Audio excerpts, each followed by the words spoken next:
Imagine being at the pinnacle of the fighting scene. He dominated the MMA world. 23 wins, 0 losses, the undisputed champion at his absolute peak. Then Truck Kun ended everything. When the gods realized their mistake, they offered him a second chance. A fantasy world with power and glory and beautiful women. But due to a clerical error, he wakes up in the worst place possible, a demon slave camp. Now the world's greatest fighter must survive as the weakest slave. Watch as he uses his wits and his fists and a literal bottle of MSG to trick his way to the top. He just wants to escape. But what if he accidentally becomes the Demon King's most loyal employee instead? Every escape plan backfires spectacularly, and somehow he ends up as the commander's right-hand man. The beginning of the story starts with slaves are forced to dig and haul massive loads beneath the scorching sun. Buckets of water are dragged up from the bottom of the quarry. Workers throw straw into the muddy trenches without a break. A ruthless overseer screams at the exhausted slaves to work even faster.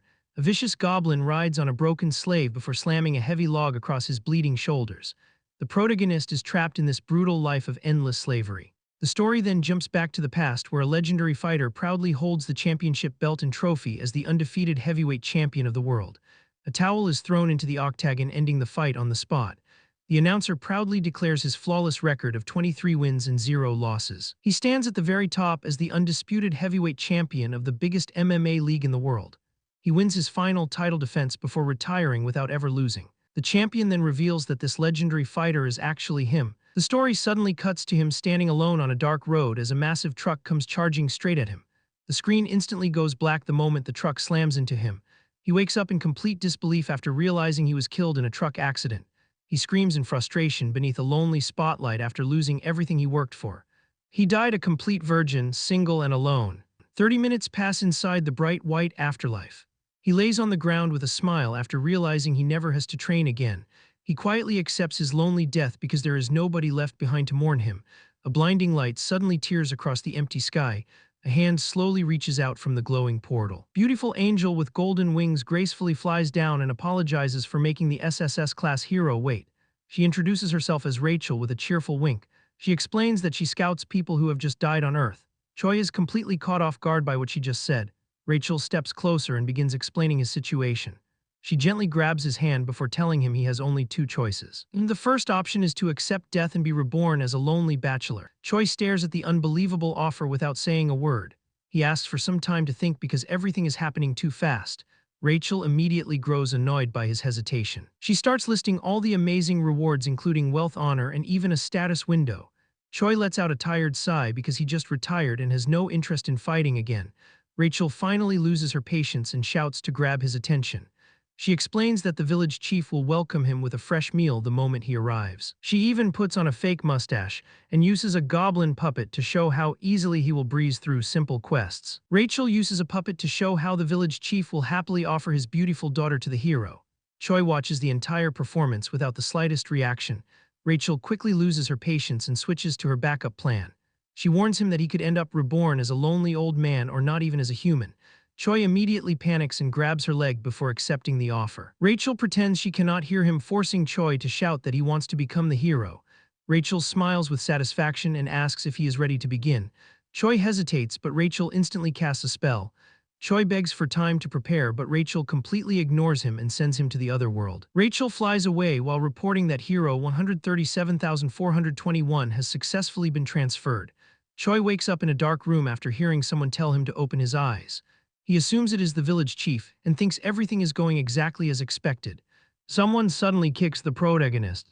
Choi jumps up ready to play the hero, only to get yelled at instead. A giant red minotaur roars at him for sleeping inside the slave dormitory. Choi quickly realizes this is definitely not the village chief and nervously claims he is the hero. The minotaur laughs at him as Choi notices the monster's massive body. Choi starts wondering if something went wrong but assumes the bull-headed monster is just the tutorial boss. He decides to stay calm and act like every other Korean protagonist. Choi charges forward and throws a punch while yelling, "Die tutorial monster." His punch connects, but the monster easily catches his fist before asking if he really called himself a hero. The monster sighs in annoyance as Choi suddenly feels his feet being crushed. The monster decides a good nap might fix his crazy behavior. The protagonist just lies there preparing for the ass-whooping. The story then cuts to a dark underground prison. He kicks the wooden door over and over, demanding another fight with the bull-headed monster. The heavy door suddenly swings wide open. A goblin guard storms inside, furious at all the noise. The protagonist immediately notices the real sword in the goblin's hand. The guard points the bloody blade at him and threatens to turn him into soup if he shouts again. Protagonist instantly falls silent and gives the guard a nervous salute. Once the guard leaves, he drops to the cold floor in defeat. He grabs his head, wondering how everything went so wrong. Tears run down his face as he realizes he might die a virgin all over again. A voice suddenly calls out from the next cell asking if he is a new arrival. The man reveals he is another hero trapped inside the Demon King's army fortress. The protagonist is stunned to hear another Korean in this nightmare. He desperately asks why they were locked up the moment they arrived. The senior starts yelling, mocking the self-proclaimed heroes. It seems like there are people just like the protagonist. Other prisoners suddenly begin shouting that they are the real heroes sent to save everyone. The senior hero explains that more than 100 heroes have ended up inside this fortress. He reveals that the red bull-headed monster is the commander named Reincarnated. He warns that the goblin guard named Jark is known for being unbelievably cruel. The senior then drops the shocking truth that Rachel is actually the one responsible. The protagonist completely freezes after hearing the angel's name. The senior curses Rachel for sending every one of them to the wrong place. The protagonist grabs the prison bars and asks if they were never supposed to start here. The senior confirms that every captured hero said the exact same thing. He explains that heroes are normally sent to peaceful towns or quiet villages. Instead, they were thrown straight into the Demon King's army without any powers. The protagonist grips the bars as everything finally makes sense. He realizes Rachel is the reason his life turned into a complete disaster. The story returns to the 2nd Slave Squad working under the 3rd Battalion of the Demon King's army. A goblin guard rallies the slaves while shouting about crushing and eating humans. The protagonist struggles to carry a giant log with the goblin riding on his back. The goblin beats a drum to finally end the day's work. Still laughing, the goblin rides the exhausted protagonist all the way back to the prison. The protagonist grits his teeth and swears he will make that short goblin pay one day. The scene slowly fades to black. He drops onto the prison floor, relieved that the cell is somehow better than the quarry. He suddenly remembers Rachel talking about the special hero status window. He stares at his hand, wondering if it will actually appear. The moment he reaches out, a blue screen suddenly appears with the words "Game Start." The window displays his name, Choi Hyun-seok, along with his strength, agility, stamina, and mana. He studies the screen, wondering what pickaxe D and his high stamina actually mean. The senior hero immediately shouts in shock after hearing he already has stamina. Choi reveals that his strength is 28, making the senior completely speechless. The senior excitedly explains that Choi has far better stats than normal heroes at level 1. Choi simply lays back down, saying he is still nothing more than a slave. The senior insists that someone like him will definitely escape one day. Choi quietly sighs as the senior starts rambling again. The senior explains that most heroes only receive the pickaxe skill at this stage. He says Choi is incredibly rare before wishing him good night. While Choi keeps worrying about being only level 1, night slowly falls over the fortress. Instead, Choi opens his eyes and checks his status window one more time. Two things immediately catch his attention. He focuses on the mana stat and the mysterious hero point.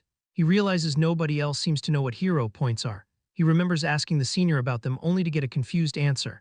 He wonders why nobody has ever earned one when a bright blue light suddenly fills the room. Choi jumps in shock after recognizing the familiar glow. Rachel suddenly appears in a shower of flowers, greeting him like nothing happened. She smiles before asking if he wants to learn about hero points.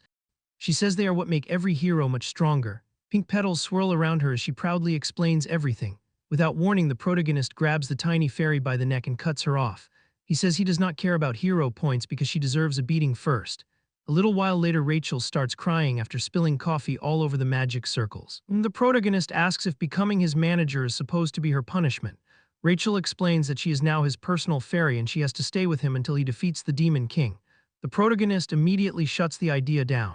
He says he has no intention of defeating the Demon King because all he wants is a peaceful life. Rachel argues that someone with SSS-level talent cannot waste such a gift. The protagonist fires back, saying talent does not mean he owes anyone anything.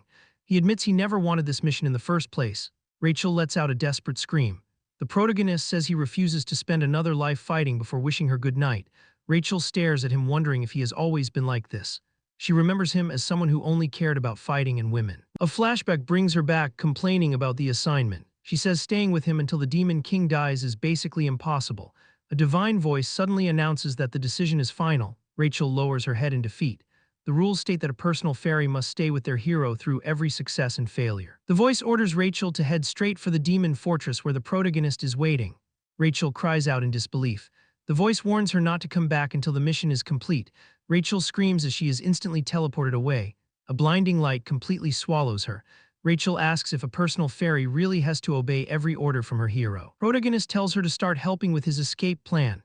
Rachel reluctantly agrees. The prison cell door suddenly bursts open with a loud kick. The protagonist quickly backs away while Rachel says she can hide herself with stealth magic. A knight wearing dark armor appears in the doorway and says Sir Reincarnated has summoned the human. Inside Reincarnated's office, the Minotaur commander says he has heard good things about the protagonist. A tiny goblin proudly sits on the protagonist's shoulders as Reincarnated jokes that Jark found himself a nice new mount. Reincarnated admits he first thought the protagonist was just another crazy human, but now he respects his hard work.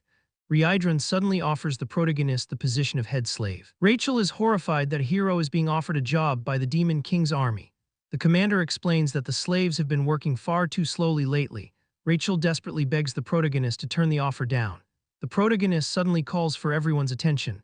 The protagonist happily accepts the position and promises to whip the slaves into shape. Rachel screams that a hero should never bow to the Demon King's army. Both Reincarnated and the goblin look around in confusion after hearing the shouting. Reincarnated happily accepts the protagonist's answer and promises him a special recommendation into the Demon King's army. The protagonist instantly realizes he may have ruined his own escape plan. A few days later, the protagonist is already acting like a strict supervisor, ordering the slaves to move faster. A system message appears revealing that his hidden charisma stat has increased from leading others. The protagonist laughs from the watchtower, saying that being the head slave is actually amazing. Rachel flies over in a panic, saying they are about to get themselves killed. The protagonist tells her to calm down and trust his plan, saying he is about to rise from the ashes. He yells at a tired slave, asking if he skipped lunch when another system message appears. The system reveals that Reincarnated's favorability has gone up and the goal is almost complete. The protagonist proudly salutes the tower and thanks the commander. Rachel rushes over, screaming that they were supposed to escape. The protagonist asks if this disaster really looks like an adventure to her. The protagonist explains that he is simply following the system's quest. Rachel cannot believe gaining the Demon King's army favorability counts as hero work. The protagonist asks if she wants him to read the quest out loud. He shows her the system window, which openly calls out her mistake. Rachel quickly argues that the system is supposed to stay neutral. The protagonist reminds her that it is only telling the truth before asking what else he should do. The story flashes back to the previous night.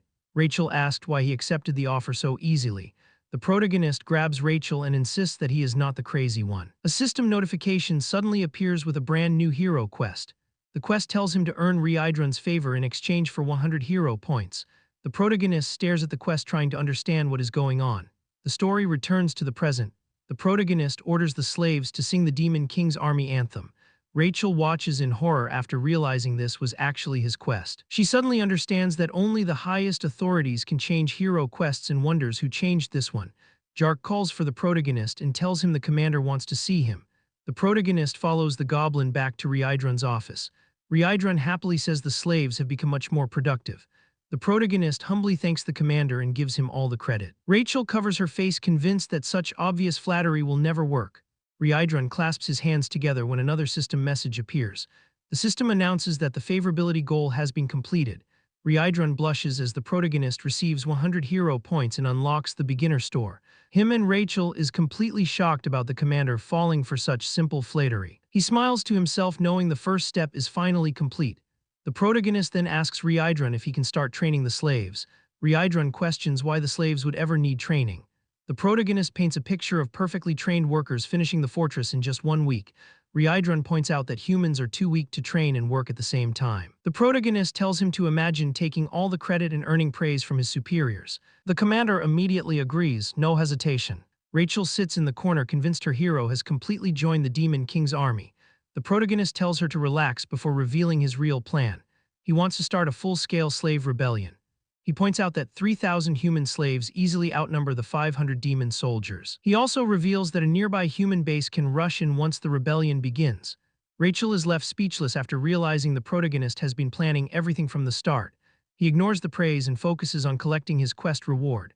Rachel is shocked when he actually receives hero points and unlocks the hero store. The protagonist quickly opens the system, hoping to find something that can save his life. Without wasting another second, he presses the glowing hero store button. He believes he has finally gained a hero skill. The system reveals the useless skills hold your breath and shit holding instead. The protagonist stares in total disbelief. The protagonist erupts in rage and asks if these skills is really what a hero needs. Rachel stammers that it is only a level 1 store. She promises useful items if he collects more points and levels up. The protagonist screams, "Shut up, you swindling fairy," and violently attacks the tiny fairy. The protagonist orders the slaves to salute the Demon King with perfect military discipline. He orders them to start singing the Third Army Corps song at full volume. The slaves march together chanting about defeating humans and the affection of the Demon King. Reincarnated watches from his window with a smile, glad he allowed this training. The office door flies open. Jark rushes in with urgent news for Sir Reincarnated. Jark reports that the human army is advancing straight toward their position. He reveals the 8th Division has already fallen into a trap and retreated. Reincarnated studies the map and realizes the 8th Division was their largest defensive unit. He grimaces knowing the enemy will arrive soon and they might have to abandon the fortress. Jark shouts that there is no time left and they must evacuate at once. Reincarnated stops him and says that war has always been a battle of military supplies. Reincarnated declares the first rule of war is never losing a competent supply officer. He tells Jark to move ahead while he personally handles the protagonist. The protagonist stands outside annoyed that his combat training has been cancelled because of constant surveillance. He checks his status and realizes his abilities are still too weak to start a coup. He hopes for a sudden event to increase his power. A massive explosion shakes the entire fortress. Reincarnated grabs the protagonist by the collar with intense urgency. He says there is no time and orders the protagonist to follow him at once. A human commander screams the order to it. Human knights charge forward and brutally slaughter the goblin soldiers. A human soldier spots the red nightmare Reincarnated on the battlefield. Reincarnated orders the common soldiers to retreat while the knights fight the enemy. The protagonist stares in complete shock at the sudden arrival of the human troops. He quickly realizes this is the perfect chance to betray the demon commander and return to human society. A human knight charges straight at Reincarnated screaming for his death. Reincarnated blocks the attack and his eyes glow with terrifying power.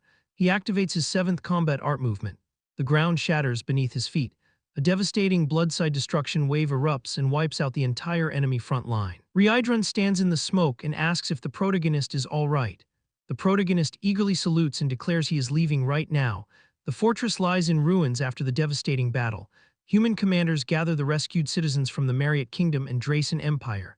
A knight asks if the men are warriors and the leader nervously stammers yes. The knight leads them away and promises different treatment for warriors than normal captives. The men cheer with excitement as they are finally treated like warriors. They are welcomed into the camp as warriors. Olaven Grimir, the Duke of Drasen Empire and commander of Allied forces, introduces himself. A knight reports that the civilian evacuation is complete and Olaven praises the good work. Another report confirms they drafted everyone who claimed to be a warrior. Olaven orders the soldiers to get into position and begin the operation. Olaven screams at the soldiers to wipe out every warrior standing before them. A carriage races through a dense green forest. The protagonist sits in the carriage mourning the end of his adventure in Second Life. He realizes Reincarnated blew the heads off their pursuers and ended the chase. Rachel tries to encourage him by saying crises are opportunities and they should scout the headquarters. The protagonist calls her a liar for pretending this is a good situation. Reincarnated wakes from a nap and asks if the protagonist said something.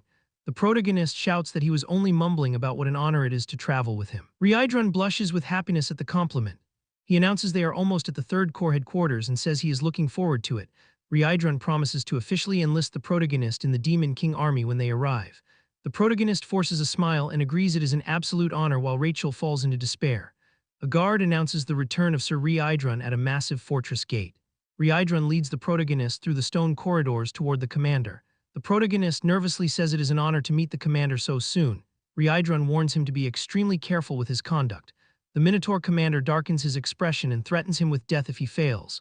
The protagonist freezes in absolute terror at the sudden change in atmosphere. He hardens his resolve and reminds himself to stay sharp if he wants to survive in a tiger's den.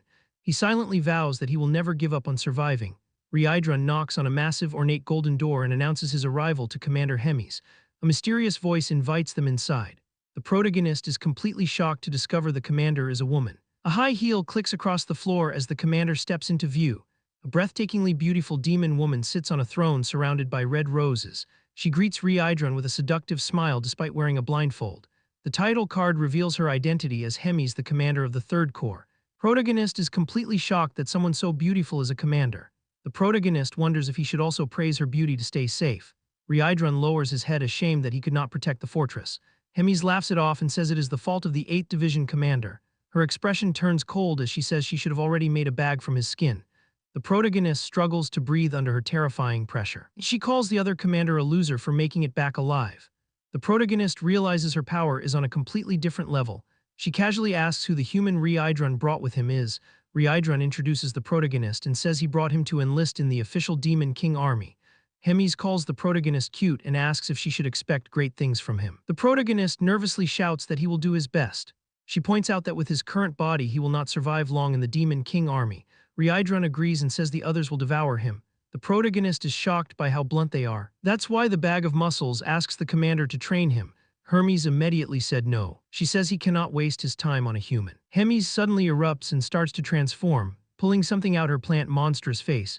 The protagonist just looks at it with shock. A dog-like creature appears, and Hermes assigns the protagonist to become its caretaker. She introduces the massive black beast with a golden bell as Bobo and asks if he is cute. The protagonist wonders in shock if that creature is really a dog or a demon from hell. Hermes is pleased that Reincarnated understands but questions the protagonist's hesitant reaction. The protagonist quickly stands at attention and shouts that it is an honor to take care of Bobo. Hermes smiles and says that is exactly what she likes to hear. She warns him to feed Bobo often because he gets angry when he is hungry. She reveals that finding a new caretaker is too much trouble because Bobo keeps eating them all. The protagonist nervously salutes as the beast climbs onto his head. The scene shifts to a door marked Bobo's house with a scary drawing. Rachel screams their new hero quest has appeared inside the Demon King army. The protagonist shushes her to avoid waking the sleeping beast on the table. The quest window reveals the goal is to survive by earning Bobo's affection for 200 hero points. The protagonist realizes with dread that he has to earn affection from a commander's deadly pet. A goblin walks into the room and the protagonist politely introduces himself. The protagonist realizes the goblin is also a caretaker and that he is probably being treated as the next snack. He asks where the senior caretakers are. The goblin bluntly says there are none because they are all dead. The goblin explains that they will prepare a meal for Bobo together. The protagonist asks if that is the whole job. The goblin confirms it and tells him to get to work. Bobo suddenly wakes up and licks the goblin's head. The terrified goblin immediately shoves the protagonist forward and offers him as a fresh human meal. The protagonist yells at the crazy goblin and asks what he is doing.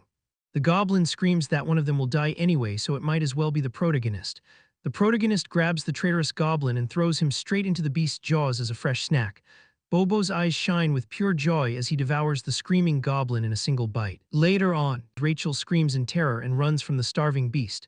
Bobo chases the tiny fairy around the room while the protagonist calmly tells her not to run too far before he gets hungry again. The protagonist checks his system store and buys an extra large bone made to charm canine monsters. He confidently calls out to the beast and offers the glowing bone as a peace offering. The protagonist throws the bone across the room and Bobo leaps into the air and catches it perfectly. Rachel collapses from exhaustion and wonders how he found such a useful item while wishing he had it sooner. The protagonist smirks and says his genius brain never misses a detail as he assumes the quest is easy. The atmosphere shifts as Bobo finishes the bone and stares at the protagonist with glowing red eyes.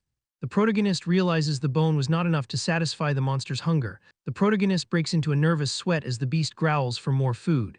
He desperately searches his mind for a magic word to calm the angry dog. He screams the word walk with all his strength. Bobo tilts his head in confusion before his eyes sparkle with excitement. The beast jumps into the protagonist's arms and happily licks his face. The protagonist finds himself outside the fortress completely lost. He tries to control the excited beast with words like walk and treat. Bobo runs in circles and ignores every command. Rachel sniffs the air and realizes she cannot smell any food. She spots a lone goblin patrolling nearby. The protagonist walks over and politely asks the goblin where the kitchen is. The goblin freezes in confusion after seeing a human with the commander's pet. Bobo growls menacingly behind the protagonist. The goblin screams in terror and falls to the ground. The protagonist explains that it is only time for Bobo's walk. Bobo aggressively licks the trembling goblin. The protagonist pulls the beast away before it can turn him into a meal. The protagonist explains that today is his first day as the new caretaker, and he asks where is the kitchen. The goblin frantically points to the left and runs away in fear. The protagonist stands there confused as the goblin disappears. Rachel laughs at how terrified the demon soldier was. The protagonist decides they have to find meat in the kitchen no matter what. Rachel asks if the protagonist plans to spend the rest of his life taking care of the dog. The protagonist asks what she is talking about. The protagonist starts daydreaming about fate bringing him to a blonde woman and marrying her. He quietly repeats the word marrying to himself. The protagonist screams in panic and wonders where the dog went. He yells that the beast turns into a disaster the moment he takes his eyes off it. Rachel points ahead and says over there. Heavy paws thunder across the stone floor. The protagonist clasps his hands in relief and says his baby almost gave him a heart attack. Bobo comes running back with blood dripping from his mouth. Soldiers scream that Commander Regis is dead and demand to know who killed him. The protagonist stands beside the beast as it lets out a tiny woof. A wave of horror hits him as he realizes Bobo killed the commander. Rachel screams that they are dead. The protagonist yells at her to shut up and run while they still can. He takes off with the beast riding on his back. He suddenly skids to a stop after running into a dead end. A horde of goblins closes in while sharpening their weapons. They point at him as the human who murdered the commander. One goblin says he is going to eat his arm like a chicken wing. The goblins decide to tear apart both the dog and the human first. The protagonist clenches his fist and reminds himself that a real man runs on spirit. He roars, "How dare you," with overwhelming force. He charges straight at them and the entire goblin horde freezes on the spot. He lifts the beast high and demands to know if they recognize this mighty one. A goblin nervously asks if it is only a monster. The protagonist explodes in anger at the insult. He raises the blood-covered beast and declares this is Bobo while booping its nose. The goblins quickly realize it is Commander Hemi's pet. One goblin insists it is a trick, but the others begin to lose confidence.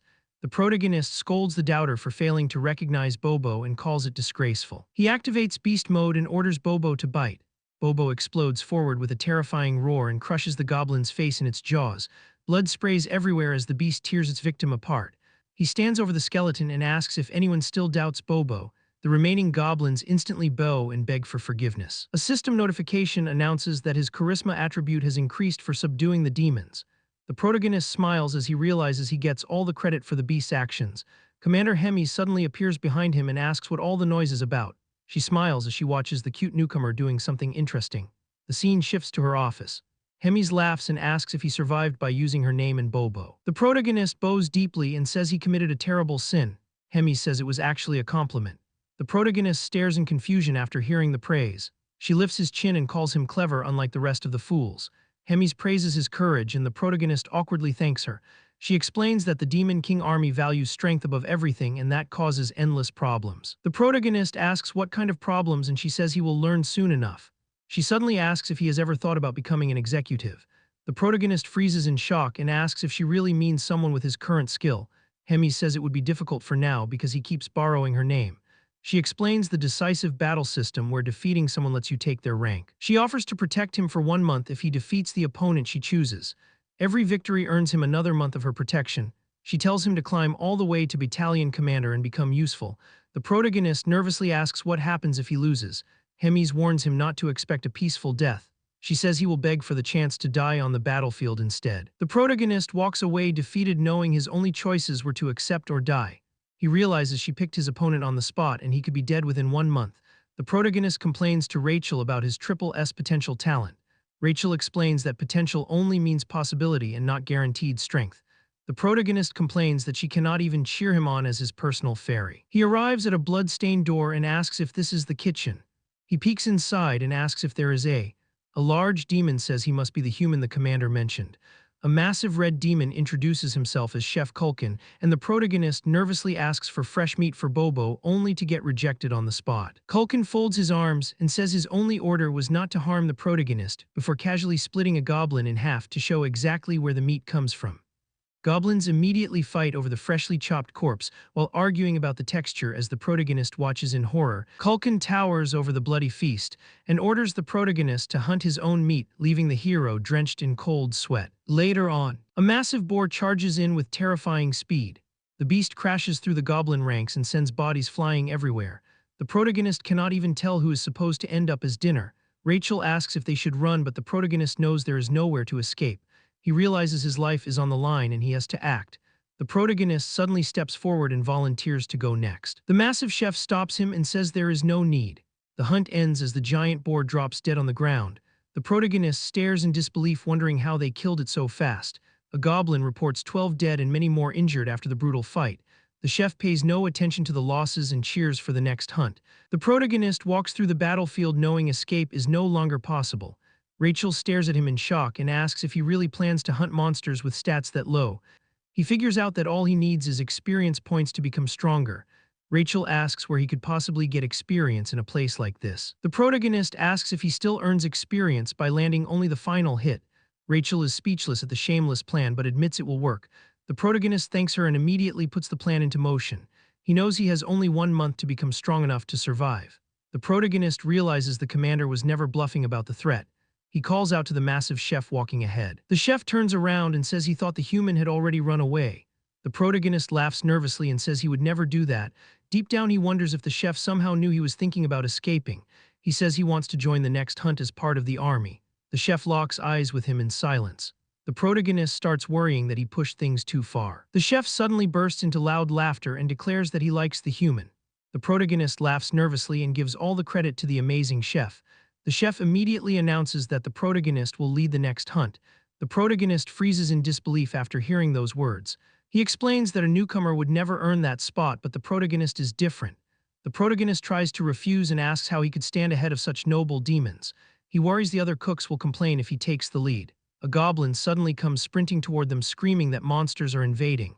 The chef immediately recognizes the warning as an "you're unheard." The protagonist asks if they are in danger. The chef says they are not, but complains that Euron meat tastes terrible. He brushes it off and draws his weapon. He orders everyone to draw their weapons and put Euron stew on tonight's menu. The protagonist realizes he has to stay close if he wants the final hit. Rachel flies over and casts a spell on him. A blue aura surrounds the protagonist and boosts his health and strength for 3 minutes. Rachel smiles and says there is no need to thank her. The protagonist grabs her by the head and demands to know why she never used this before. He charges forward, shouting that every final hit belongs to him. He pictures a blonde, noble lady and 5 children that look like little bunnies. He launches himself into the air, screaming that he will protect his retirement. His fist slams into the beast and the system announces that the Euron has died. Level up notifications flood his vision one after another. The protagonist stares in shock after gaining 4 levels from a single final hit.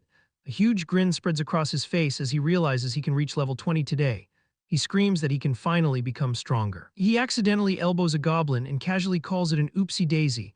Covered in blood, he laughs like a madman and declares that every final hit in this world belongs to him. The battlefield falls silent once the slaughter comes to an end. Rachel asks if they are finished now. The protagonist praises his buff bot for the great work. He looks around and sees every monster dead and the butchering finished. The goblins feast wildly on the fresh meat until the massive chef calls out to the protagonist. The protagonist turns and sees the chef chewing on a giant leg of meat while asking what he is staring at. The protagonist questions how casually he is eating, but learns that fresh meat is a cook's privilege because it spoils too quickly. The chef proudly declares that meat is the reason he lives, while the protagonist silently questions the demon army's labor rights. The chef offers the protagonist some meat, but he finds it bland and chewy compared to Korean food. The protagonist realizes he can win them over with better cooking and asks if he can prepare a superior dish. The protagonist decides to become the god of the kitchen and opens the hero shop to spend his points. He buys a specific skill and item while Rachel screams in total confusion. The protagonist smirks and promises to show the foolish demons what real cooking can do. The system reveals that he bought the cooking skill and monosodium glutamate seasoning as the peak of Korean cuisine. Rachel yells in disbelief, asking if he wasted his points on salt. The protagonist tells her to look at the bigger picture and promises to show the foolish demons the peak of Korean cuisine. He sprinkles the magical MSG over the roasting meat, promising a primitive taste explosion. The meat sizzles perfectly as the Maillard reaction creates an irresistible aroma and juicy appearance. The protagonist declares himself the god of the new world with a wicked grin. He presents the perfectly cooked meat to Chef Culkin, who initially refuses, saying he is full. The protagonist insists, passionately stating he put his heart into it and would die without regrets if the great chef tries it. Culkin takes a bite and instantly freezes in absolute shock at the overwhelming flavor. A nostalgic memory flashes in his mind of his mother offering him meat when he was just a baby. The memory shifts to him growing up and meeting the chief before tears stream down his face. Culkin cries out for his mother, completely overwhelmed by the emotional taste. The 2 warriors embrace happily as Culkin gifts the protagonist a massive bag of fresh meat lasting 2 days. The protagonist carries the heavy bag to Bobo's house and opens the door with a confident smile. Bobo lunges forward aggressively, but the protagonist calmly tosses the seasoned meat into the air. The beast catches the meat and devours it with pure joy. Protagonist watches proudly, calling himself a dog master and promising more for tomorrow. Bobo looks at him with complete adoration as the system announces his affinity has increased. The hero quest is finally completed and the protagonist earns 200 hero points. The protagonist laughs maniacally, declaring that everything went just as planned. Rachel asks if he completed the quest. The protagonist confirms he feels confident now and decides to save his points as an emergency fund. He checks his status screen, revealing he is level 23 with 22 bonus points. Rachel asks why he has not used the bonus points to increase his stats. The protagonist retorts, asking why he would use them without knowing what they do. A dark thought bubble suggests it is because some idiot skipped the tutorial. Rachel nervously laughs, saying they can still do it. Rachel begins her instructor explanation about using bonus points on the 4 basic stats. Rachel explains that strength increases power while stamina increases endurance and tenacity. She adds that agility increases reaction and swiftness, and explains that mana is magic. The protagonist asks what charisma is. Rachel explains it is a hidden stat that cannot be leveled with bonus points. She suggests leveling the stats equally. The protagonist argues that it is usually better to just increase strength. Rachel yells in shock. She explains that mana becomes very important towards the end. She argues that a mana-enhanced body is stronger than a pure muscle-trained body. The protagonist distributes his points evenly across strength, agility, stamina, and mana. He looks at his new stats and says it is not bad. Rachel tells him to go to the shop and buy fundamentals of mana control. The protagonist asks what mana control is. Rachel explains it teaches control and probably costs around 100 hero points. The protagonist searches the shop but finds nothing. Rachel screams in disbelief. She insists it is a common item in the shop. The protagonist sighs, asking how she can be so useless. Rachel swears it is supposed to be there. 3 weeks pass in a blur. The protagonist lies on the ground exhausted, saying he finally reached level 100. He notes it took longer than expected because experience caps increase with level. He checks his status screen showing balanced stats at level 100. He asks if any other heroes work as hard as him. Rachel calls his job a sinecure. The protagonist yells, asking how many times he almost died today. Rachel points out it usually takes half a year to hit level 100. A goblin knocks on the door calling for trainer the protagonist Hyunseok. The goblin announces that the commander asked to see him. The scene shifts to the luxurious office of Commander Hemis. Hemis welcomes him, noting he looks better and stronger than last time. She observes that his mana seems to have doubled. The protagonist salutes, claiming he tried his best to deliver the highest quality meat to Bobo. Hemis remarks that he is getting stronger too fast. Hemis asks if his rapid growth stems from the hero level system. The protagonist freezes in absolute shock, realizing she knows his secret identity. He wonders silently since when she has been aware of his true nature. Hemis tells him not to be surprised, stating she knew from their very first meeting. The protagonist stammers in confusion, asking how that is even possible. Hemis laughs softly, mentioning she knows someone with a deep interest in heroes. She commands him to think for himself about why she summoned him here. The protagonist sweats nervously, wondering if it is about Bobo's training or the last hits. He asks if it is finally time for his promised battle. Hemis confirms his suspicion and asks if he remembers their agreement. The protagonist smirks confidently, claiming he remembers, of course. Hemis smiles sinisterly, asking if he truly does. She suddenly transforms into a terrifying monster with purple energy crackling around her. She demands to know why he looks so relaxed. She reveals she was fully aware of his hero status and his fast leveling all along. She warns him to work harder if he wishes to avoid death. She states that keeping him around is purely for her own amusement. Question hangs in the air, asking when the audience gets most excited. It questions if it is a flashy performance or an overwhelming victory. The answer reveals that the true excitement comes from a plot twist. The protagonist sits alone on a wooden crate, deep in thought. He realizes the monster likely thought the same thing about entertainment. He deduces she intentionally picked an opponent he can never defeat to stack the odds against him. He acknowledges her warning means he actually stands no chance in this fight. Rachel screams in panic, asking what he plans to do and if they are going to die. The protagonist tells her to calm down so he can think clearly.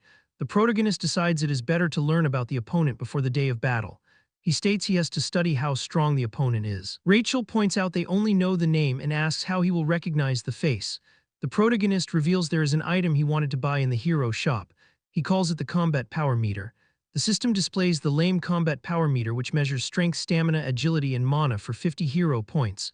Rachel asks about the power meter. The protagonist explains he will use it to measure the power level and train against a chef with a similar power level. Rachel sighs, saying he is only clever when it comes to stuff like this. The protagonist retorts that it is better than always being useless. He scans Rachel with the device. The display reads a battle power of 375. Rachel asks if that is high or low and suggests measuring his power too. The protagonist hands the device to Rachel to check her reading. Rachel stares at the lens, confused as question marks float around her head. The protagonist asks what is wrong and if she sees anything. Rachel stammers nervously, claiming the device must be broken. She questions how he could possibly be stronger than her otherwise. The protagonist looks annoyed, asking if she is sure she is not the weak one here. Rachel cries out, stating that she used to have a lot of strength a month ago, but the protagonist just confirms that the device works perfectly. He decides to scan the beast Bobo to test its power. The lens focuses on the eating monster and displays a massive number. The strength reading hits 47,422. Protagonist and Rachel stare in absolute shock at the terrifying statistic. He wonders if the creature is specially bred for buffs. He decides to check the power levels of the other demons in the fortress. He starts by scanning the weakest-looking goblins first. The lens scans various demons revealing strengths ranging from 200 to 1600. The protagonist notes that most have similar stats to his current level. Captain Balkman arrives with a strength reading of 14,300. The protagonist realizes anyone with strength over 10,000 is at least commander level. He asks Rachel about his opponent, the platoon leader. Rachel identifies the target as Kirkin, an orc with the brains of a pig. The protagonist calculates that a platoon leader should have strength around 3,000. He spots a large orc training in the distance and scans him. The device displays a strength of 6,671. The protagonist freezes in absolute shock at the overwhelming power gap. Rachel remarks that the number basically tells him to go and die. A hero quest window suddenly appears before his eyes. The system challenges him to raise his combat strength to 3,000 in 1 week. The reward is 300 hero points for surviving the hopeless situation. The protagonist realizes the timing is perfect for his needs. He accepts the challenge knowing it is do or die. He vows to definitely survive against the odds. The scene shifts to the kitchen the next morning. The protagonist enters the kitchen wearing the power meter glasses on his head. Chef Culkin asks about the interesting fashion item and where he got it. The protagonist lies, claiming he saw others wearing it and got one too. Culkin wonders if that is trendy among the younger generation. He tells the protagonist to get ready for the hunt. The protagonist scans the chef while saying yes sir. The lens reveals a terrifying strength stat of 35,230. The protagonist is shocked that a captain has such high power. He realizes that not just the captain but all the chefs here are incredibly strong. The protagonist scans the chefs, realizing their high combat strength comes from fighting demonic beasts. He realizes sparring with someone similar to Kirkin will help him gauge the enemy level. He asks Chef Culkin for permission to spar with one of the chefs. Culkin hesitates until the protagonist threatens to eat all the meat himself. Culkin immediately agrees, asking who he wants to spar against. The crowd murmurs as the protagonist prepares to fight Galbasum. Galbasum has a strength of 2,620. The crowd worries about the protagonist dying and losing his meat cooking skills. Culkin orders Galbasum not to kill the protagonist and to do the bare minimum. The spar begins with the protagonist charging forward. The protagonist notes Galbasum relies merely on instincts. The protagonist asks if he knows how many fights like this he has won. He lands a decisive kick, knocking Galbasum down. The crowd is shocked that Galbasum lost to a simple kick. The protagonist realizes he might have a chance of winning. The scene shifts to the great forest north of the Black Fortress. The protagonist reflects on knocking out an orc with double his strength stat. He concludes combat strength is just a number and not absolute. He believes becoming a bit stronger will let him win the upcoming fight. A scout reports a large number of Talas appearing ahead. Culkin is annoyed but notes the marrow of their bones is a delicacy. Talas live in groups and possess especially strong maternal instincts. Harming their young is likely to end in big trouble. The protagonist suggests ending the hunt early to avoid danger. Culkin refuses because the meat is simply too tasty to pass up. He commands everyone to attack for the sake of Tala's meat. Demons charge forward, screaming to slaughter them alive and keep the fluids. The protagonist dodges through the chaos, asking why a monster is blocking his path. He grins, realizing the experience point vault is wide open for him. He declares that every final blow belongs to him alone. A massive pile of skulls marks the aftermath of the brutal slaughter. The protagonist lands the killing strike on the last one and levels up instantly. Rachel compliments his skill at stealing the final blows. The protagonist agrees, saying this is why he likes working in the kitchen. The ground suddenly shakes violently beneath their feet. A terrifying voice screams that the Tala's queen has arrived. The massive queen emerges from the shadows with a deafening roar. The protagonist wonders just how strong she must be to cause such a fuss. He activates the combat meter to check her strength. The device flashes a warning that her strength is not measurable. The protagonist realizes in horror that they just mercilessly slaughtered her children. The protagonist wonders just how strong she is for everyone to panic this much. The protagonist turns to the head chef and desperately asks what they are supposed to do. Culkin screams in terror and bolts away, yelling for everyone to survive until they meet again. The protagonist shouts after the fleeing chef and calls him an irresponsible coward. A horrifying scream tears through the forest as the queen begins her attack. The protagonist orders everyone to scatter as the queen tears through the demons with terrifying speed. A demon screams and asks where the head chef disappeared to. The queen unleashes a deafening roar that shakes the entire forest. The protagonist yells about what kind of spider can make that much noise. Rachel screams that the queen is right behind him. The protagonist turns around and sees a massive swarm of Talas rushing straight at him. He instantly realizes he has to get out before it is too late. He runs for his life, screaming for someone to save him as the monsters close the distance. He keeps running because the moment he stops, he knows he is dead. He screams that he does not want to die as he dives into a dark cave. The protagonist rushes through the entrance of the dark cave. Rachel questions whether hiding in a random cave is really a good idea. The protagonist insists he checked it before and it was completely empty. He admits he does not trust her judgment but says the cave is still safer than the open forest. They push deeper into the narrow, rocky tunnel. The cave stretches much farther than expected. The protagonist realizes it is large enough for the Queen Talas to fit inside. His eyes catch green slime on the wall and panic instantly sets in. Rachel screams that there is no way this place is safe. The protagonist realizes the head chef lied about there being no Talas nearby. He notices thick sticky webs covering the walls. The ground is buried beneath white eggs and spider webs. A wave of horror hits him as he realizes they walk straight into the Tala's nest. He immediately decides to leave before it is too late. A massive Talas crashes down from the ceiling with a terrifying screech.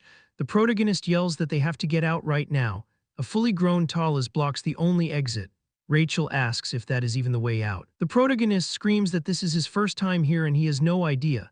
The protagonist slips across the slimy ground and falls flat on his back. He crashes straight into a pile of eggs. He grabs one of the large eggs as a weapon. He yells at the monster to get lost and throws the egg. The Talas catches it in midair with a sharp crack. The monster suddenly stops attacking and gently cradles the egg. The protagonist cannot understand why it stopped. He wonders if catching the egg distracted it. Rachel asks why the Talas is acting so strangely. She points out that the object is round, moist, and smooth. The protagonist suddenly realizes he threw a Tala's egg. A wicked grin spreads across his face as he spots countless more eggs. The protagonist lifts another giant egg and shouts, "No more bullshit, you crazy bastard." The Queen Talas lets out a pitiful ki and the protagonist realizes his plan is working. He kicks the egg high into the air and says, "Here it comes." The queen launches into the air and catches it with unbelievable speed. Rachel says the monster's athletic ability is on another level and asks what he will do next. The protagonist smirks and asks what there is to think about. Barely able to breathe, he says there are still more than 100 eggs left. The Queen Talas collapses into a pile of broken shells as Rachel mocks how exhausted she looks.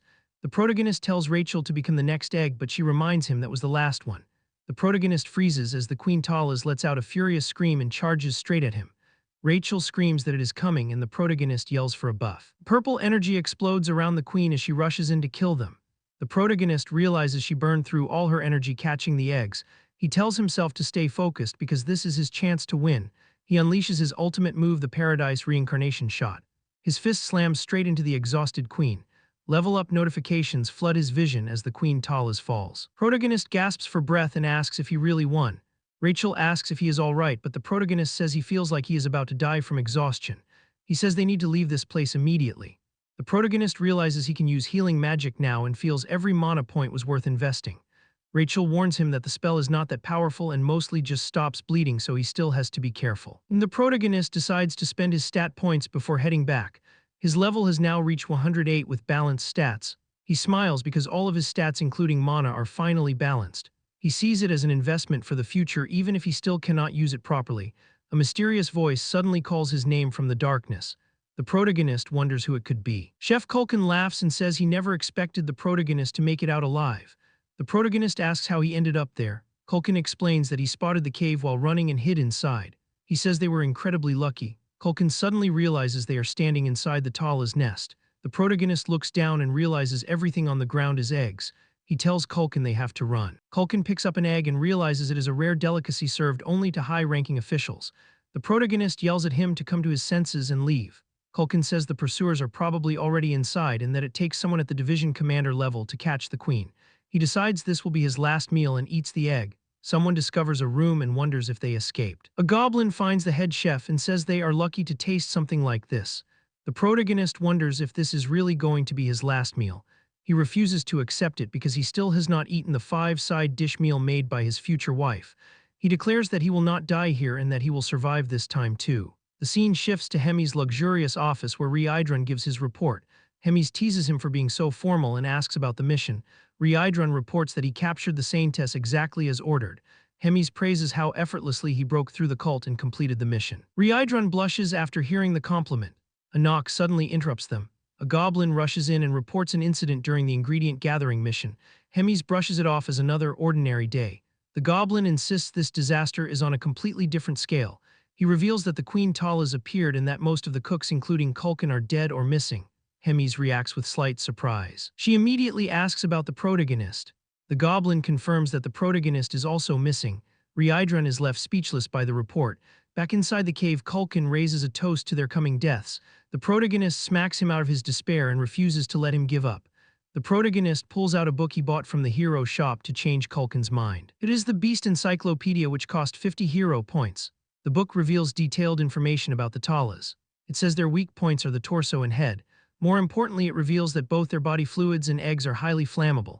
It also warns that the caves are extremely vulnerable to fire, making fire magic incredibly dangerous inside. The protagonist asks Chef Culkin if he can use fire magic. Culkin says he can, but only basic flame shooting. He dismisses the idea because his flames cannot break through a Tala's shell. The protagonist reveals he never planned to burn the Talas in the first place. He rallies the senior cooks with a desperate escape plan. He fires them up by promising they will live to enjoy even more delicious food. He promises endless servings of luxurious demonic beast meat if they make it out alive. The cooks erupt with excitement at the thought of such a feast. Culkin declares they have to survive if they want that buffet. The protagonist orders everyone to keep running no matter what happens. The group charges ahead while shouting, "Move out." A massive swarm of Talas suddenly blocks their path. The protagonist tosses an egg to Culkin and tells him to get ready. The protagonist throws another egg into the middle of the swarm. The egg explodes into a massive fireball. Rachel notices the monsters rushing toward the walls instead of chasing them. The protagonist explains that he scattered decoy eggs deeper inside to lure the monsters away while the cave collapses. He tells everyone to escape before the monsters realize the trick. The protagonist grabs the injured cook and drags him forward while shouting for everyone to keep moving and throw more eggs to distract the monsters. Culkin realizes they have only one egg left and says they must reach the exit before using it. Rachel spots a light in the distance and shouts that she found the exit. The protagonist yells for everyone to follow him as they race toward the opening. He pushes his body to the absolute limit and shouts that they are almost there. The moment he sees daylight, he starts yelling that they made it. His voice cuts off as a massive shadow seals the entire exit. The Queen Talas towers over the cave entrance and blocks every path to freedom. Culkin quietly asks if this is really the end. The protagonist notices that the Queen still has not attacked even after seeing them. He quickly realizes there has to be a reason. The protagonist shouts "Hey" and raises the last egg into the air. He orders Chef Culkin to light it on fire right now. Culkin ignites the egg with his fire magic. The protagonist raises the burning egg high and glares at the Queen. He warns that this is the last of her eggs, and if it explodes, the cave will collapse and bury all of her children. He demands that she move aside while he is still asking nicely, or they will all die together. The Queen growls with burning fury. The protagonist screams at her to get the hell out of the way. The Queen lets out a furious screech. Rachel asks what they are supposed to do now as the egg continues burning in the protagonist's hand. The protagonist admits he has absolutely no idea. They burst out of the cave as the burning fire races behind them. A massive explosion tears through the cave entrance, sending fire and debris flying. The rocky walls crack and groan under the immense pressure of the blast. The ground shakes violently beneath their feet as the structure begins to fail. The goblins scream in terror, realizing the entire cave is coming down on top of them. Choi looks up in horror as a massive boulder detaches from the ceiling. He screams that the cave is collapsing and yells for everyone to escape immediately. The Queen Talas scrambles desperately to get away from the falling debris. Choi sprints past the massive monster toward the safety of the exit. A level-up notification suddenly flashes before his eyes amidst the chaos. Rachel screams at him, asking why he is standing still when everything is about to collapse. More massive boulders crash down around them as they run for their lives. Another level-up notification appears, followed by a cascade of alerts flooding the screen. The cave implodes behind them in a cloud of dust and fire. Choi looks back in shock and confusion at the sudden surge of power. He realizes every Talas buried inside became his experience points. He wonders if the system rewarded him because he caused the cave to collapse. He shouts for Rachel to buff him so they can escape. Rachel instantly casts a speed buff on him. The protagonist explodes forward, knowing he survived the collapse. He realizes escaping will not be easy with the Queen blocking the way. He decides they only need to distract the Queen for a single moment. Chef Culkin raises a giant egg and desperately calls out to the Great Queen. He tearfully offers the precious egg in exchange for letting them leave alive. The protagonist instantly seizes the opening and dashes past the distracted monster. The Queen lets out a furious screech in confusion. The protagonist runs with everything he has as the Queen locks onto him. A sticky green web shoots through the air and wraps around his arm. He struggles against the web and wonders if this is really the end. Then a massive red figure suddenly steps in front of him. Reincarnated blocks the attack and asks if the protagonist is all right. The protagonist stares at the Minotaur commander in complete disbelief. Reincarnated smiles and says he knew the protagonist would survive. Reincarnated steps forward and declares that he will handle the rest. He unleashes a relentless storm of attacks against the Queen Talas. The Queen shrieks in agony as Reincarnated completely overwhelms her. Reincarnated stands over the defeated monster while the protagonist watches in total awe.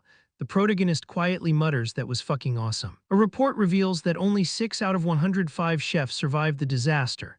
The scene shifts to Bobo's room inside the Black Castle. The massive beast whimpers and rubs against the protagonist with affection.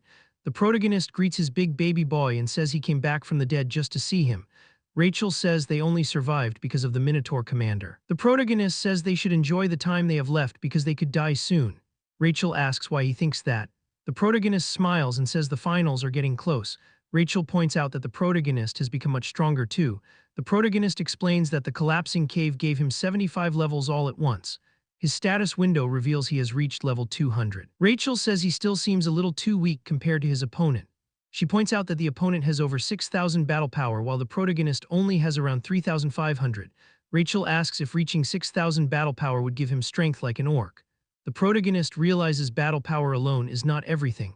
Rachel confirms that true power comes from combining strength with magic. She tells him he will need magic if he wants to defeat that opponent.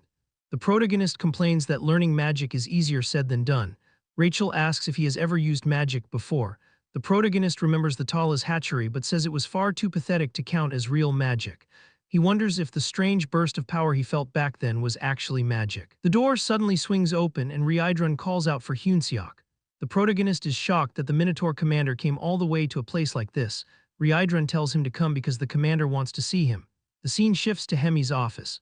Hemi asks Reincarnated what brings him here since he rarely asks for personal meeting. Reincarnated requests permission to personally teach the protagonist the art of battle. The protagonist is left completely stunned by the unexpected request. Hemi leans back and asks why he is making such a request. Reincarnated stands before the commander and argues that the orc Kirkin deserves a promotion to deputy battalion commander. He warns that the current match will end with Hyunseok losing without question. The Minotaur passionately declares that the human possesses extraordinary potential. He begs the commander to let him witness the future of this rising talent. The protagonist breaks into a cold sweat wondering what kind of insane speech this is. He panics because he is certain the commander will never agree. Commander Hemi smiles brightly from her throne and happily accepts the request. Reincarnated bows deeply in gratitude while the protagonist stands frozen in total disbelief. The commander dismisses them and says she has work waiting for her. She slowly turns her chair away from them. The protagonist peeks through the doorway and repeatedly bows while thanking her for her incredible generosity. Left alone in her office, Hemi reflects on how the protagonist has become twice as strong since their last meeting. A creepy smile spreads across her face as she admits watching him grow is entertaining. Then her expression darkens because his growth is happening far too quickly. She realizes Kirkin could actually lose if Reincarnated continues training the human. A terrifying purple demonic face erupts from her body and reveals her true monstrous nature. She decides Kirkin will need a gift of his own to even the odds. Reincarnated leads the protagonist to his private training ground. The protagonist is surprised that Reincarnated trains here alone. Reincarnated senses an enormous amount of mana already flowing inside the protagonist's body, yet the protagonist cannot use any of it. Reincarnated points out that the protagonist became strong far too quickly. He realizes there is no choice but to teach him the fundamentals. But with only 4 days left, there is not enough time. He decides brutal training is the only answer. He tells the protagonist that pain is the price of getting stronger. The protagonist is stunned and asks why he is getting beaten instead of trained. Reincarnated orders him to block with mana or die trying. The protagonist desperately struggles as the training grows even harsher. Reincarnated notices that the protagonist's physical strength is nothing remarkable, but his reactions and eyesight rival those of a seasoned knight. His fighting spirit stands above the rest. Reincarnated realizes it was no accident that he failed to dodge the protagonist's kick. The protagonist's combat instincts are unbelievably sharp. Reincarnated decides to trust those instincts completely. He reminds the protagonist about the bet he made with the commander. He warns that defeating Kirkin is impossible without mastering mana. A devastating impact shakes the battlefield as the Red Warrior declares it is better to die here than lose before everyone. The protagonist realizes his opponent is completely serious and the next hit will kill him. He panics because he is not even married yet and has not met his future child. The protagonist desperately cries out to God as blue energy erupts from his body. A blinding explosion of mana bursts from the ground. The protagonist lies in the shattered earth and wonders if he finally looked like a real hero. Reincarnated walks over and asks if he noticed that he controlled his mana. The protagonist stares at his trembling hand in disbelief. The protagonist gives a thumbs up and says God answered his prayer. Reincarnated returns the thumbs up and says victory is possible if he keeps improving. Reincarnated places a hand on the protagonist's chest to heal him. The protagonist screams in agony as dark mana burns through his human body. Reincarnated panics after realizing he forgot dark mana is poisonous to humans. He apologizes and begs the protagonist to stay alive while catching him before he collapses. A cosmic diagram reveals the cycle of powers that govern the world. Dark mana overcomes mana while mana overcomes divine power. Divine power overcomes dark mana and completes the endless cycle. Mana belongs to humans while dark mana belongs to demons. Divine power belongs only to those who worship God. The Church of Tusis is revealed to have the largest following. The empire started religious wars to bring every faith under its rule. Those victories gave birth to the divine empire of Gatran. Gatran chose the people who could hear the voice of God. Those chosen were honored as the saintess. The guards whisper that the next saintess is locked inside that room. One guard questions whether she is truly the saintess. The next saintess of the divine empire sits imprisoned by the demon king army. Her name is Abelson Marriott. The guards mention that she has not prayed in days. They wonder if she is truly the saintess but still trusts Sir Reincarnated. Abelson questions what the point of praying to God even is. She decides living as a prisoner is better than returning to that church. Reincarnated bursts in carrying the unconscious protagonist and demands that the saintess wake up. Abelson glares at his rude entrance and asks what he thinks he is doing. Reincarnated orders her to heal the human immediately. The protagonist drifts through a dark, empty void with a pounding headache. He complains that the last hand he ever held belonged to a man. He wishes he had held Rachel's hand instead. He opens his eyes and sees a beautiful silver-haired woman. He assumes he died again and ended up somewhere random. He complains that he thought he was finally getting somewhere this time. Between hiccups, he curses the angel and wishes to become an archmage by 30. He asks for Rachel to be sent to eternal hell. Abelson realizes Rachel is a demon hiding behind an angel's appearance. She decides the protagonist is completely insane. The protagonist asks for one final wish before being reincarnated. He asks if she will marry him before turning him into a hero again. Abelson calls him pathetic. Reincarnated shakes him awake while shouting that he is finally awake. The protagonist is completely confused as Reincarnated crushes him in a tight hug. He screams that the Minotaur is trying to kill him again. The protagonist wonders why he is still alive. The protagonist suddenly realizes everyone heard everything he just said. The white-haired saintess quietly watches from the background. Reincarnated asks whether the patient has fully recovered. The saintess answers that he has not. She says Reincarnated probably noticed it already. The dark mana is still trapped inside his body. The protagonist cries out in panic and confusion. The saintess admits she has no idea what will happen to him now. Reincarnated asks if her divine power cannot remove it. The saintess warns that one mistake could kill him. She says the safest choice is to wait because the dark mana may disappear on its own. Reincarnated apologizes to the protagonist and promises to repay him through training that will make him stronger. The demon insists they return to training immediately. The saintess watches them leave and wonders what kind of human trains under a demon. She quietly questions who the protagonist really is. The protagonist collapses in exhaustion and says too much happened today. He remembers that dark mana is still inside his body. He panics and asks Rachel if he is going to die. Rachel looks completely devastated and says her hero has been ruined and corrupted. She cries that her hero is not the same anymore. The protagonist asks why she is crying when he is the one who should be crying. Rachel wipes away her tears and blames herself for everything. She brings up the dark mana inside his body and how close he came to dying. The protagonist laughs it off and says he was only joking about the buff item. Rachel yells at him to stop because she knows he is only saying that for her sake. She shouts that she is done with him. The protagonist breaks into a nervous sweat as he wonders how to calm her down. He forces an awkward smile and thinks he is about to lose his mind. 3 days pass before the saintess offers to heal the protagonist after his training. The protagonist lies flat on the ground and casually compliments her beauty. A warm light flows from her hand as she heals his injury. The protagonist leans back and asks her to pray that he survives. He also asks if she will come watch him fight. The saintess looks surprised and blushes at the invitation. The arena fills with demons loudly booing a human daring to fight for commander position.